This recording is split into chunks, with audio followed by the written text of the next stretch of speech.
தேவன் ஒருவரை பெரிய பணக்காரராக மாற்றலாம். ஆஸ்தி அந்தஸ்துகளோடு நல்ல சிறப்பாக மிகுதியான அந்தஸ்துகளோடு வாழ்வதற்கு தேவன் ஒருவரை கொண்டு வரலாம். இல்லைன்னா கர்த்தரை விசுவாசிக்கிற ஒருவர் நல்ல வசதி நிலைகளோடு, நிறைய செல்வங்களோடு, நல்ல பண வசதியோடு, நல்ல ஒரு நிலைமையில் வர முடியும். கர்த்தரை விசுவாசிக்கிறவங்க எளியவர்களாக, ஏழைகளாக, ஒன்றுமில்லாதவர்களாக, வறுமை நிலையில் தான் இருக்க வேண்டும் என்ற விதமான பிரமாணம் எதுவும் புதிய ஏற்பாட்டில் இல்லை. அதே நேரத்தில் நம்ம புரிந்து கொள்ள வேண்டிய காரியம், புதிய ஏற்பாட்டில் நிறைய வாக்குத்தத்தங்கள் இருக்கிறது. ஆசீர்வாதங்கள் தொடர்பாக நிறைய வாக்குத்தத்தங்களை தேவன் கொடுத்திருக்கிறார். எபேசியர் 1:3 வாசிக்கும் பொழுது, இயேசு கிறிஸ்துக்குள்ளே நாம் சகல விதமான ஆவிக்குரிய ஆசீர்வாதங்களினாலும் உன்னதங்களிலே ஆசீர்வதிக்கப்பட்டிருக்கிறோம் என்று சொல்லப்பட்டிருக்கிறது. ஆனால் நான் உன்னை பெரிய பணக்காராக்குவேன், நான் உன்னை பெரிய செல்வந்தனாக்குவேன், நான் உன்னை மிகப்பெரிய ஐஸ்வர்யனாக்குவேன் என்ற விதமாக தேவன் வாக்குத்தத்தங்களை கொடுப்பார் என்று நம்புவதற்கு புதிய ஏற்பாட்டு வேத பகுதிகளிலே நமக்கு எந்த விதமான ஆதாரமும் இல்லை. புதிய ஏற்பாட்டில் ஆசீர்வாதங்கள் சொல்லப்பட்டிருக்கிறது. அதே நேரத்தில் மிகுந்த செல்வந்தல் ஆவது தொடர்பாகவோ, ஐஸ்வர்யவான்கள் ஆவது தொடர்பாகவோ தேவன் எந்த வாக்குத்தத்தையும் கொடுக்கிறார் என்று நம்புவதற்கு ஏதுவான வார்த்தைகள் இல்லை. அதற்கு பதிலாக செல்வங்களை குறித்த எச்சரிக்கை தான் கொடுக்கப்பட்டிருக்கிறது. ஐஸ்வர்யவான் பரலோகத்துக்கு போகிறது எவ்வளோ கடினம் என்பது சொல்லப்பட்டிருக்கிறது. ஒருவனுக்கு எவ்வளோ ஐஸ்வர்யம் இருந்தாலும் அது அவனுக்கு ஜீவன் அல்ல என்று சொல்லப்பட்டிருக்கிறது. பல இடங்களில் ஆண்டவர் ஐஸ்வர்யங்களை குறித்த எச்சரிப்பை கொடுக்கிறார். எனவே புதிய ஏற்பாட்டில் ஆண்டவர் உங்களை மிகப்பெரிய பணக்காரராக்கப் போகிறார், இல்லை செல்வந்தராக்கப் போகிறார், உங்களுக்கு 10 வீடு வரப்போகுது, நீங்கள் பெரிய தொழில் ஸ்தாபனம் உருவாக்கி நீங்கள் நிறைய சம்பாதிக்க போகிறீங்க, இந்த விதமாக ஒரு போதகர் இல்லைன்னா தீர்க்கதரிசி என்று தன்னை அழைத்து கொள்கிற ஒருவர் அது தீர்க்கதரிசனம் சொன்னால் அது உண்மையானது அல்ல, அது பொய்யானது. இப்படிப்பட்ட தீர்க்கதரிசனை உரைக்கிறவர்கள் கள்ள போதகர்களாகவோ கள்ள தீர்க்கதரிசிகளாகவோ தான் இருப்பார்கள். ஏனால் புதிய ஏற்பாட்டு சத்தியத்தின் அடிப்படையில் பார்க்கும் பொழுது ஆண்டவர் ஒருவனை பெரிய பணக்காராக்குவேன், செல்வந்தனாக்குவேன் சொல்லுவார் என்று நம்புவதற்கு ஒன்றுமே இல்லை. அப்போ ஆண்டவர் நம்மை ஆசீர்வதிக்க மாட்டாரா? ஆண்டவர் நம்மை உயர்த்த மாட்டாரா? உயர்த்துவார், ஆசீர்வதிப்பார், நம்மை நல்ல விதமாக வாழ செய்வார். ஆனால் அதனுடைய அர்த்தம் என்னவென்றால் நம்மை பெரிய பணக்காராக்கித்தான் அப்படி செய்வார், பெரிய கோடீஸ்வரராக்கி தான் அப்படி செய்வார். உலகத்தில் டாப் லெவலில் இருக்கிற நிறைய பணக்காரர்களை போல நம்மை ஒரு பணக்காரர் ஆக்கித்தான் நம்மை ஆசீர்வதிப்பார் அப்படி சொல்ல முடியாது.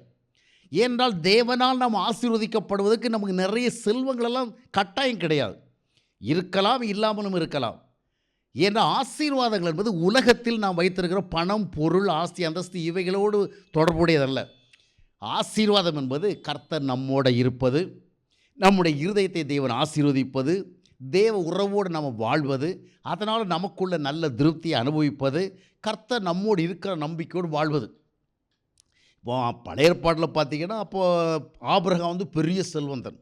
ஆனால் புதிய ஏற்பாட்டில் பார்த்தால் அப்போஸ்தலனாகிய பவுல் அந்த விதமான ஒரு பெரிய செல்வந்தனாக இருந்தான் என்பதற்கு நமக்கு நிறைய தகவல்கள் இல்லை. 1 கொரிந்தியர் 4:11 வாசித்து பார்க்கும் பொழுது அப்போஸ்தலனாகிய பவுல் தன்னுடைய நிலைமை சொல்லுகிற பொழுது உண்ணுகின்ற உணவிற்கும் உடுக்கின்ற உடைக்கும் உறைவிடத்திற்கும் கூட பல பிரச்சனை இருக்கிறது. இந்நேரம் வரைக்கும் பசி உள்ளவர்களும் தாகம் உள்ளவர்களும் நிர்வாணிகளும் குற்றுண்டவர்களும் தங்க இடமில்லாதவர்களுமாய் இருக்கிறோம் என்று சொல்லுகிறார். அதற்காக அப்போஸ்தலனாகிய பவுலை தேவன் ஆசீர்வதிக்கவில்லையா? ஆசீர்வதித்திருக்கிறார். அவன் தேவ உறவோடு வாழ்ந்த மனிதன், தேவ திட்டத்தோடு தன்னை இணைத்து கொண்ட ஒரு மனிதன், தேவ தரிசனத்தை நோக்கி ஓடிக்கொண்ட ஒரு மனிதன், தேவனுக்காக மிகுதியாக தன்னுடைய வாழ்நாளை செலவிட்டு செயல்பட்ட ஒரு மனிதன், தேவனுடைய பிரசன்னத்தில் வாழ்ந்த ஒரு மனிதன். அதுதான் ஆசீர்வாதம். நீங்கள் ஆசீர்வாதமாக வாழ்வதற்கு தேவன் செல்வங்களை அள்ளி கொடுக்கலாம், அள்ளி கொடுக்காமல் இருக்கலாம். நீங்கள் செல்வங்கள் அள்ளி கொடுத்தாலும் சரி, அள்ளி கொடுக்காவிட்டாலும் சரி, நீங்கள் நன்றாக இருப்பீர்கள்.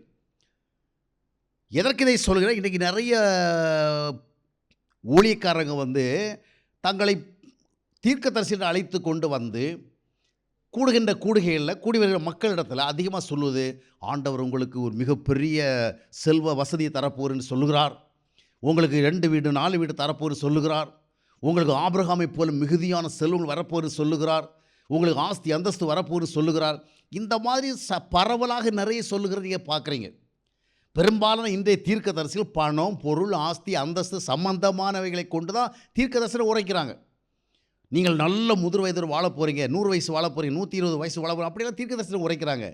ஆனால் ஒரு உண்மையை புரிந்து கொள்ளுங்கள், புதிய ஏற்பாட்டில் நீங்கள் முதிர் வயது தான் சாவீங்க அப்படிங்கிற மாதிரி தேவன் வாக்குத்தத்தம் கொடுப்பார்னு நம்புவதற்கு ஒன்றுமே இல்லை. பழைய ஏற்பாட்டில் கொடுத்தார். புதிய ஏற்பாட்டில் அந்த விதமாக வாக்குத்தத்தம் கொடுக்குற வாய்ப்பே அங்கே இல்லை. ஆனால் தேவன் ஒருவரை வந்து 100 வயசு தாண்டியோ இல்லை 110 வயசு தாண்டியோ வாழ வைக்கலாம், அது வேறு விஷயம். நான் சொல்ல வருகிறது, இது தொடர்பான ப்ராமிஸ் எல்லாம் கிடையாது, இது தொடர்பான வாக்குத்தத்தங்கள் கிடையாது. அப்போ இன்றைக்கி நிறைய போதல் வந்து வாக்குத்தத்தம் கொடுக்குறாங்களே, பெரும்பாலும் செல்வந்த நிலைமைகளை குறித்து, ஐஸ்வர்ய நிலைமை குறித்து, ஆசிரியரை குறித்து இவர்களை வந்து தீர்க்க தரிசனம் உரைக்கிறாங்க. அது என்ன சொல்லுங்கன்னா, இவர்களெல்லாம் உண்மையான போதகர்கள் அல்ல, இவர்கள் கள்ள போதகர்கள், கள்ள தீர்க்கதரிசிகள். மக்களுடைய ஆசைகளையும் விருப்பங்களையும் அடிப்படையாக வைத்துக்கொண்டு அவர்களை தங்களுடைய தவறான சுவிசேஷ நேராக தூண்டி இழுக்கிறவர்கள், தூண்டில் போடுகிறவர்கள், அவர்களுடைய மனதிற்கேற்றபடி பேசுகிறவர்கள், அவர்களை பிரியப்படுத்துவது தங்களுடைய ஊழிய கொள்கையாக கொண்டவர்கள். எனவே நீங்கள் புரிந்து கொள்ள வேண்டும், தேவன் ஆசீர்வாதமாக உங்களை வைப்பான்னு ஒரு போதகர் சொன்னார், அது நல்ல தீர்க்க தரிசனம் தான், அந்த வாக்குத்தத்தம் இருக்குது. ஆனால் உங்களை பெரிய செல்வந்தராக்க போகிறார், நீங்கள் ஆஸ்தி அந்தஸ்துகளோட ஊர்லேயே நீங்கள் தான் பெரிய பணக்காராக போகிறீங்க, ஊரில் இருக்கிற பணக்காரெலாம் உங்கள் செல்வத்தை பார்த்து புறப்பட போகிறேன், இப்படியெல்லாம் தீர்க்க தரிசனம் ஒருத்தர் சொல்கிறதாக இருந்தால் அவர் ஒரு கள்ள போதகர், அவர் ஒரு கள்ள தீர்க்க தரிசனம். புதிய ஏற்பாட்டில் எந்த போதகரும் எங்கேயுமே இந்த மாதிரி தீர்க்க தரிசனம் உரைத்ததே இல்லை.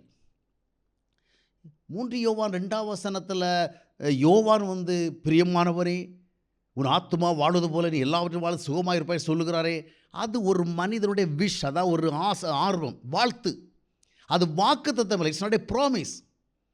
இது நாம் வந்து இன்னொருத்தர் வந்து நல்ல ஒரு நிலைமையில் இருக்கணுங்கிற நம்முடைய மனதின் அவா, நம்முடைய ஆசை, அது வாக்குத்தத்தம் இல்லை. தேவன் வந்து கொடுத்த வாக்குத்தத்தம் இல்லை. நாம் ஒருத்தர் நன்றாக வாழணும், திருமண சூழல்கள்லாம் பார்க்கும்பொழுது 16 பெற்று பெருவாழ் வாழ்க அப்படிலாம் சொல்லுகிறத நம்ம பார்த்துருக்குறோம். அதுபோல் நம்ம ஜெபம் படுகிற பொழுது மற்றவருடைய வாழ்க்கை மிகுந்த நன்மையாக இருக்கணும், மிகுந்த ஆசீர்வாதமாக இருக்கணும், எல்லா செல்வங்களோடு இருக்கணும், நம்ம ஜெபம் பண்ணுறோம், அது வேறு விஷயம். வாக்குத்தத்தங்கள் என்பது வேறு. ஆபிரகாமுக்கு வந்து தேவன் வாக்குத்தத்தம் கொடுத்தது போல், யோசுவாவுக்கு தேவன் வந்து வாக்குத்தத்தம் கொடுத்தது போல், நம்ம இடத்துல வந்து நான் உன்னை பெரிய பணக்காரனாக்குவேன், உன்னை பெரிய செல்வந்தனாக்குவேன் அப்படின்னு வாக்குத்தத்தம் கொடுப்பாரு நம்புவதற்கு பைபிளில் புதிய ஏற்பாட்டில் சான்ஸே கிடையாது. அப்போது நம்ம புரிந்து கொள்ள வேண்டிய, தேவன் நம்மை ஆசீர்வாதம் வைப்பார்.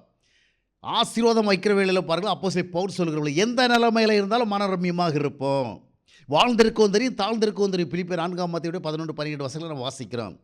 என்னை பலப்படுத்த இயேசு கிறிஸ்துவினால் எல்லாவற்றையும் செய்ய எனக்கு பலன் உண்டு. அப்போ நம்ம புரிந்து கொள்ள வேண்டியது என்னவென்றால், ஆசீர்வாதமாக வாழ்வது தொடர்பாக புதிய ஏற்பாட்டில் வாக்குத்தத்தம் உண்டு.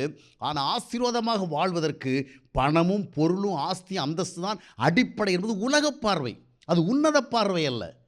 தேவன் நம்மோடு இருந்தால், காசு இருந்தாலும் சரி இல்லாமல் இருந்தாலும் சரி, ஆஸ்தி இருந்தாலும் சரி இல்லாமல் இருந்தாலும் சரி, வசதி இருந்தாலும் சரி இல்லாமல் இருந்தாலும் சரி, நல்ல பங்களா இருந்தாலும் சரி இல்லாமல் இருந்தாலும் சரி, நாம் ஆசீர்வாதமாக இருப்போம்.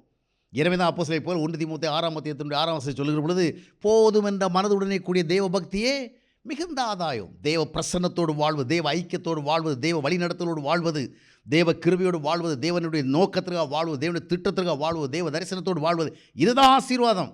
பணம் பொருள் ஆஸ்தி அந்தஸ்து சம்பந்தமாக ஏதாவது ஒரு போதகர் உங்கள் மத்தியில் வந்து இவ்விதமாக கர்த்தர் சொல்லுகிறான்னு சொன்னால், அது கர்த்தர் சொன்ன வார்த்தை இல்லை, இவர் பொய் பேசுகிறார், இல்லையென்றால் இவருக்குள்ளே ஒரு பொய்யின் ஆவி இருந்து பேசுகிறது. எனவே இப்படிப்பட்ட போதகர்கள் கள்ள போதகர்கள், இவர்கள் கள்ள தீர்க்கதரிசிகள், இவர்கள் வஞ்சிக்கிறவர்கள், இவர்கள் ஏமாற்றுகிறவர்கள், மனித ஆசைகளை தூண்டிவிட்டு தங்களை வளப்படுத்திக் கொள்ளுகிற பொல்லாதவர்கள் என்பதை நீங்கள் புரிந்து கொள்ள வேண்டும்.